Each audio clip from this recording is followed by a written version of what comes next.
Povestești cum ai umblat tu prin Italia. Cine vedeam un marochino, tutto marochino, ce l'abbiamo amico. Da. Questo marochino, el cel mio amico, lui mio amico, tutto marochino amico. Un'altra volta vediamo 5 albanesi. Questo 5 albanesi, el mi-a visto, mi-a rubato mio un telefonino, mi-a rubato questo, mi-a rubato. Te-a pus cuțitul la gât? Mi-a pus corcotelul la grota. Corcotelul e cuțit, nu? Da. Aha. La grota, questo. Dammi per favore, dammi tutto soldi. Perché? Io non ce l'ho tutto soldi. Lasciami stare per favore. Perché? Questo albanese parla mio. Io non ce l'ho soldi. Adică cum? Și spune și român acum. Deci el albanezul a zis că n-am bani.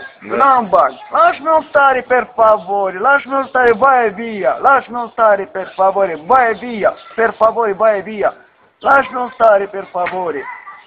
Questo non capisci bene la testa. Questo io dormire la un templo. La un templo io dormire. Ce e la templu?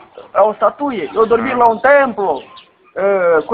Io dormire la un templo. Ca să voi io dormire. Questo.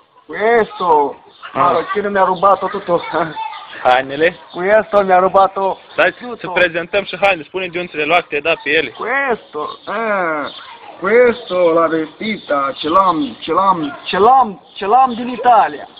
Ce l'am din Italia. Așa. Questo la vestita, questo.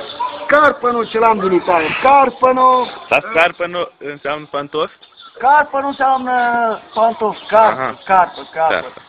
Questo ce vediamo bene, si chiama occhiali. Occhiali. Questo ce vediamo bene, si chiama capella.